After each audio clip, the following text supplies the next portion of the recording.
Morning all of you.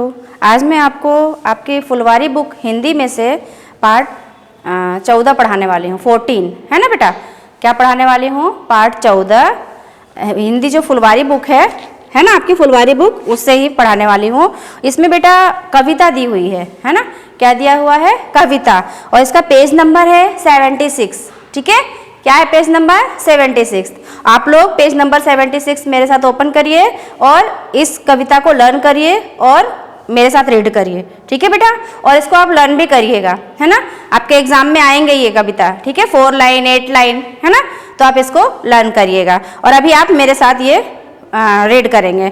ये क्या है बेटा? ये जो कविता है ना आपकी, ये कविता में बरसात के मौसम के बारे में बताया गया है। बरसात के मौसम में धरती और आसमान में तरह तरह के दृश्य दिखाई देते हैं। आओ इन दृश्यों के आनंद उठाएं, है ना। जैसे बारिश होता है बेटा, तो उस समय हर जगह हरियाली छा जाती है ना, और फूल पौधे एकदम अच्छे हरे हरे हो जाते हैं, खेत खलिहान भी हरे हो जाते हैं, है ना, और मौसम भी बहुत अच्छा लगता है ना। आप लोग को भी बारिश बहुत अच्छी लगती होगी, लेकिन क्या है कि आप लोग बारिश में खेल नहीं पाते हो, क्योंकि डर रहता है कि कहीं आप बीमार ना हो जाओ, है ना बेटा। तो अभी आप ये मेरे साथ रीड करेंगे, ओके, और इसको लर्न भी करिएगा। और जो मैंने आपको पीडीएफ में दिया है उसको भी आप अपनी नोटबुक में लिखा करिए और उसको लर्न करा करेंगे। ठीक है बेटा, तो चलिए आप मेरे साथ ये जो कविता है उसको मेरे साथ, मैं एक बार बोलूँगी तो आप उसको रिपीट करिएगा और उसको लर्न करिएगा। ठीक है बेटा, तो आपका ये जो है पाठ 14 बरसात का मौसम, ठीक है, पाठ 14 बरसात का मौसम। इसमें देखिए ये पिक्चर आप देख रहे हो बेटा, ये एक बच्चा है और इसकी ये मम्मी है ना। तो जो बारिश हो रहा है तो ये बच्चा अपनी मम्मी से बोल रहा है, तो मम्मी को यहाँ पे वो क्या बोल रहा है बेटा? अम्मा। क्या बोल रहा है? अम्मा, है ना। तो जो बच्चा है वो अपनी अम्मा को बोलता है, जब ये बारिश हो रहा है तो उसके बारे में वो अपनी मम्मी से कुछ चीज़ें बताता है, शेयर करता है ना। देखिए इसमें दिया हुआ है, आप रीड करिएगा। Page number 76, page number 76 open करिए और रीड करिए मेरे साथ में। अम्मा जरा देख तो ऊपर, चले आ रहे हैं बादल, गरज रहे हैं बरस रहे हैं, दिख रहा है जल ही जल। ये जो बच्चा है ना, वो अपनी अम्मा से बोल रहा है, मम्मी से, कि जब वो पानी गिर रहा है उस समय का ये दृश्य है। तो बच्चा बोल रहा है कि मम्मी जरा ऊपर तो देखो, बादल कैसे चले आ रहे हैं और वो गरज रहे हैं बरस रहे हैं और चारों तरफ जल ही जल, मतलब पानी ही पानी दिख रहा है। ये कौन बोल रहा है? वो बच्चा अपनी मम्मी से बोल रहा है, अम्मा से। ठीक है बेटा, नेक्स्ट लाइन है इसी में, नेक्स्ट जो आपका सेकंड पोयम है। हवा चल रही क्या पुरवाई, झूम रही है डाली डाली, ऊपर काली घटा घिरी है, नीचे फैली हरियाली।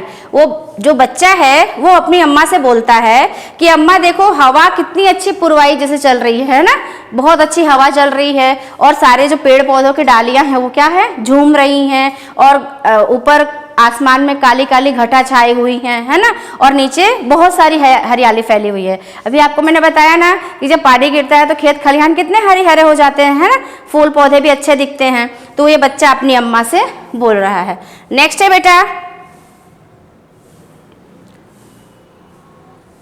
भीग रहे हैं खेत बागवन, भीग रहे हैं घर आंगन, बाहर निकल मैं भी भीगू, चाह रहा है मेरा मन।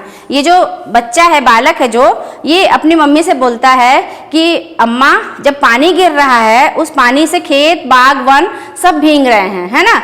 जैसे पानी जब गिरता है तो सभी गीले होते हैं जो बाहर की चीजें रहती हैं, है ना। तो बोल रहा है भीग रहे हैं खेत बागवन, अम्मा मतलब पानी गिर रहा है तो वो पानी को देखो, उससे सारे खेत खलिहान बाग बगीचे सारे गीले हो रहे हैं। भीग रहे हैं घर आंगन, और अपने घर आंगन भी हैं वो भी पानी से भीग रहे हैं।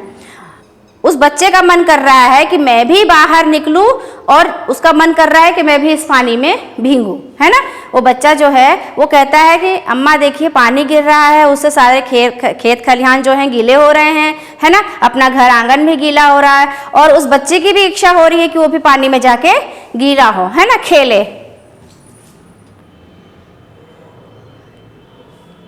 तो एक बार वापस आप मेरे साथ ये रिपीट करेंगे बेटा। अम्मा जरा देख तो ऊपर, चले आ रहे हैं बादल, गरज रहे हैं बरस रहे हैं, दिख रहा है जल ही जल। हवा चल रही है क्या पुरबाई, झूम रहे हैं डाली डाली। ऊपर काली घटा घिरी है, नीचे फैली हरियाली। भींग रहे हैं खेत बागवन, भींग रहे हैं घर आंगन। बाहर निकल मैं भी भींगू, चाह रहा है मेरा मन। है ना बेटा, तो इस कविता को आप याद करिएगा, है ना, और लिख लिख के लर्न भी करिएगा ताकि आपको 4 लाइन 8 लाइन लर्न भी हो जाए, है ना। और इसी में बेटा आपका आगे शब्दार्थ दिया हुआ है, वो भी मैं आपको बताती हूँ। अम्मा, अभी मैंने आपको बताया था ना, अम्मा किसको बोल रहा है, उसकी जो मम्मी है उसको अम्मा बोलता है, तो अम्मा का मतलब हो जाएगा माँ। ठीक है, दिख रहा है मतलब दिखाई दे रहा है। पूर्वाई, पूर्वाई मतलब पूर्व दिशा से आने वाली हवा। उस कविता में भी आया था ना ऊपर कि हवा चल रही क्या पूर्वाई, है ना, तो बच्चा जो बोलता है हवा जो पूर्व दिशा से आने वाली हवा है उसको पूर्वाई बोलते हैं। वन, वन मतलब क्या होता है बेटा, जंगल, है ना। घटा मतलब बादलों का समूह। मन, मन मतलब क्या होगा, दिल। ठीक है, इसी में बेटा आपको दिया हुआ है बहुविकल्पी प्रश्न, है ना, जो सही उत्तर होंगे उस पे आपको सही का टिक दिया रहेगा, करना है, टिक करना है। इसमें 4 ऑप्शंस दिए हैं, लेकिन जो मैंने आपको पीडीएफ में दिया है उसमें 2 ऑप्शन ही दिए हैं, एक रॉन्ग और एक राइट। ठीक है, तो आप अपने नोटबुक में उसको कंप्लीट करिएगा। जैसे दिया है बेटा बहुविकल्पी प्रश्न, सही विकल्प के सामने सही का चिन्ह लगाइए। जो उत्तर सही होगा उस पर आप क्या करेंगे, सही का टिक लगाएंगे। तो बेटा आप एक काम किया करिए, मेरे साथ बुक अपनी ओपन करिए और बुक में भी आप टिक करते जाया करिए, है ना, इससे आपकी बुक भी कंप्लीट हो जाएगी। और जैसे बाई चांस आप कभी इनकम्प्लीट आपका वर्क रहे तो आप बुक में से अपनी वर्क में नोटबुक में लिख सकते हो, है ना। तो आप इसमें पेज नंबर, अभी तो 76 आपने मेरे साथ रीड किया है ना, अब आप 77 ओपन करेंगे, उसमें जो क्वेश्चन दिया है उसमें आप मेरे साथ टिक करते जाइए और लिखते जाइए। ठीक है बेटा, तो पेज नंबर 77 ओपन करेंगे फुलवारी बुक में से। नेक्स्ट पहला क्वेश्चन है बेटा, बालक अम्मा को क्या दिखा रहा है। बालक अम्मा को क्या दिखा रहा है, पतंग, बादल, हवाई जहाज या चिड़िया। तो जो इस कविता में जो बालक है वो अपनी अम्मा को क्या दिखा रहा था बेटा, बोलिए आप लोग, क्या दिखाया, बादल। क्या दिखा रहा था, बादल। तो आप किस पे टिक करेंगे, बादल पे। ओके, नेक्स्ट है बेटा, काली घटा कहाँ छाई हुई है।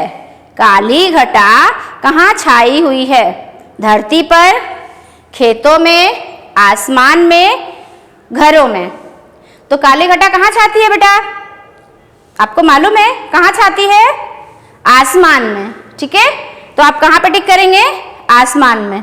ओके, नेक्स्ट बेटा आपका है इसी में रिक्त स्थानों की पूर्ति कीजिए। ठीक है, इसमें आपको ऑप्शन दिया हुआ है और आपके ये क्वेश्चन दिए हैं, तो इस ऑप्शन में से आपको क्वेश्चन यहाँ पे फिल करना है, इससे आपके सेंटेंस कंप्लीट हो जाएंगे। ठीक है बेटा, जैसे दिया है घटा, डाली डाली, गरज, बरस, वन, है ना।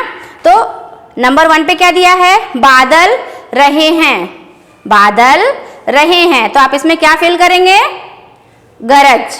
ठीक है, तो बादल गरज रहे हैं, बादल गरज रहे हैं। ओके, नेक्स्ट बेटा आपका आसमान में काली छाई हुई है। आसमान में काली छाई हुई है, क्या छाई हुई है, काली घटा, है ना। तो आसमान में काली घटा छाई हुई है, आसमान में काली घटा छाई हुई है, ये आपके सेंटेंस कंप्लीट हो जाएंगे। नेक्स्ट बेटा है बारिश के पानी में खेत बाग एवं भीग रहे हैं। बारिश के पानी में क्या क्या भीग रहा है, आप अगर पोएम लर्न कर लोगे तो आप अपने आप ऑटोमेटिक सारे आंसर आपको इसमें समझ में आ जाएगा, है ना। तो बारिश के पानी में खेत बाग एवं वन भीग रहे हैं। ठीक है, बारिश के पानी में खेत बाग एवं वन भीग रहे हैं। ओके बेटा, नेक्स्ट है हवा से पेड़ों की झूम रही है। हवा से पेड़ों की डाली डाली झूम रही है। ठीक है, हवा से पेड़ों की डाली डाली झूम रही है। ठीक है बेटा, इसी में आपका प्रश्न उत्तर दिया हुआ है ना। निम्न प्रश्नों के उत्तर दीजिए। ठीक है बेटा, तो मैं इसमें शॉर्ट में लिखी हूँ, लेकिन जब आप आंसर लिखेंगे तो पूरा पूरा लिखेंगे। ठीक है, अपनी नोटबुक में जैसे दिया है बरसात के मौसम में चारों ओर क्या दिखाई देता है। बरसात के मौसम में चारों ओर क्या दिखाई देता है।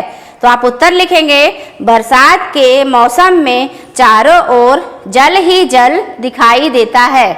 ठीक है, तो आप ये पूरा सेंटेंस लिखेंगे। देखिए आपकी बुक में ही दिया रहेगा, पेज नंबर 77 पे ही है बेटा। तो आप पहले यहाँ पे लिखेंगे उत्तर, फिर लिखेंगे बरसात के मौसम में चारों ओर जल ही जल दिखाई देता है। ओके, समझ में आ रहा है ना आप लोगों को। नेक्स्ट क्वेश्चन है बेटा, बरसात में कैसी घटा छा जाती है। बरसात में कैसी घटा छा जाती है। यहाँ पे आप उत्तर लिखेंगे, वापस वही रिपीट करना है ना, क्वेश्चन में से ही आपके आंसर मिल जाएंगे। बरसात में काली घटा छा जाती है। तो क्या लिखेंगे आप यहाँ पे, बरसात में काली घटा छा जाती है। ओके, नेक्स्ट क्वेश्चन है आपका, बरसात में क्या क्या भीगता है। बरसात में क्या क्या भीगता है। तो आप उत्तर लिखेंगे बरसात में खेत, बाग, वन और घर आंगन भीगते हैं। ठीक है, बरसात में ऊपर से ही आप लेंगे, बरसात में खेत, बाग, वन और घर आंगन भीगता है। ठीक है, नेक्स्ट क्वेश्चन है आपका बेटा, बादल क्या कर रहे हैं। बादल क्या कर रहे हैं। तो आप लिखेंगे बादल गरज रहे हैं, बरस रहे हैं। ठीक है, यहाँ पे उत्तर लिखेंगे बादल गरज रहे हैं, बरस रहे हैं। नेक्स्ट बेटा आपका है इसी में विलोम शब्द। निम्न शब्दों के विलोम शब्द लिखिए। जैसे जो आपको इजी है, सरल है, वही आपको हम लिखने के लिए देते हैं बेटा, है ना, समझाते हैं। डिफिकल्ट ज़्यादा नहीं, क्योंकि आप अभी आगे जब बड़े हो गए तो आपको इससे भी कठिन कठिन वर्ड आएंगे लिखने के। ठीक है बेटा, तो अब जैसे अभी आप लिखेंगे ऊपर, ऊपर का क्या होगा, विलोम शब्द आपको पढ़ाया था मैंने ग्रामर में ना, तो उसका क्या अपोजिट जो होता है वो विलोम शब्द है। तो ऊपर नीचे, बाहर अंदर। ठीक है, इसी में बेटा आपको एक समानार्थी वाले शब्द आएंगे। इसमें जो इनके समान वाले अर्थ हैं उनको आपको यहाँ पे लिखना है, फिल करना है। ठीक है, जैसे ये देखेंगे पिक्चर किस चीज के बने हैं, बाग बना है, वन बना है, जल बना हुआ है ना। और यहाँ पे लिखा हुआ है ऑप्शन में पानी, अरण्य, वाटिका, नीर, जंगल, बगीचा, है ना। तो इसमें से आपको देखना है कि इसको क्या बोलते हैं, वो समानार्थी शब्द चुन के आपको यहाँ पे फिल करना है। ठीक है, जैसे बाग है ना, तो बाग में क्या आप लिखेंगे, बगीचा, वाटिका। तो एक बगीचा आप यहाँ फिल कर देंगे और वाटिका यहाँ पे फिल करेंगे। ठीक है, नेक्स्ट बेटा है इसमें वन। वन में क्या फिल करेंगे आप, जंगल और अरण्य। ठीक है, जंगल और अरण्य यहाँ लिख देंगे। ठीक है, और ये क्या है बेटा, जल। तो जल का आप क्या देख रहे हैं, बाद में जो बच रहे हैं वो यहाँ फिल कर देंगे। तो जल का एक हो जाएगा पानी और नेक्स्ट हो जाएगा नीर। ठीक है, तो इसी में आपका ये जो चैप्टर है ये कंप्लीट होता है। और इसमें आपका एक दिया हुआ है बेटा क्वेश्चन, दिए हुए शब्दों की सहायता से खाली स्थान भरो। यहाँ पे भी बादल, बिजली और ढोलक बने हुए हैं, है ना। तो बादल क्या करते हैं, गरजते हैं। आप ऑप्शन में से ही चूज करना। ये पेज नंबर 79 में दिया हुआ है। ठीक है, किसमें दिया है, पेज नंबर 79 में। ये मैं आपको होमवर्क में दे रही हूँ। ठीक है, दिए गए शब्दों की सहायता से खाली स्थान भरो। तो ये आप लोग होमवर्क करेंगे, क्योंकि अभी आपको मैंने इधर समझाया है कविता के जरिए, है ना। तो कविता जब आप पढ़ोगे तो आपको ऑटोमेटिक यहाँ पे समझ में आ जाएगा। ठीक है, तो आप अभी मैं बता रही हूँ तो आप इसको फिल कर लो, क्योंकि आपको बुक में ही होमवर्क करना है, इसको नोटबुक में मत करिएगा। ठीक है, तो जैसे दिया है चमकती, ढमढम, गरजते। ठीक है, ये पेज नंबर आपका 79 है। पेज नंबर 79 में आपको ये क्वेश्चन मैं क्या दे रही हूँ, होमवर्क करने के लिए, है ना। आप इसको रीड करिएगा और इसके ऑप्शन पढ़ के यहाँ पे फिल करिएगा। तो जैसे दिया है बादल गरजते हैं, ठीक है, बिजली चमकती है, ढोलक ढमढम बजते हैं। तो ये तीनों ऑप्शन यहाँ से चूज करके आपको लिखना है इसमें। ठीक है बेटा, तो आप ये जरूर से जरूर अपनी बुक में फिल करिएगा, नोटबुक में मत लिखिएगा। नोटबुक में जो मैं आपको PDF में दी हूँ वही आपको करना है। ठीक है, कुछ उसमें दी हूँ कि पर्यायवाची शब्द जो सही पर्यायवाची शब्द है उस पर आपको गोला बनाना है, सर्कल करना है, ठीक है। तो जो राइट रहेगा उस पर आपको सर्कल बनाना है। तो आप बेटा अपना ये पोयम लर्न करिएगा और अपनी नोटबुक में लिख लिख के अच्छे से लर्न करिएगा, और जो भी PDF आपको मिलेगा वो अच्छे से करिएगा और इसको रीड करिएगा, लर्न करिएगा। ओके बेटा, और आप अच्छे से घर पे रहिए, स्वस्थ रहिए और पढ़ाई करिए। ओके, थैंक यू बेटा।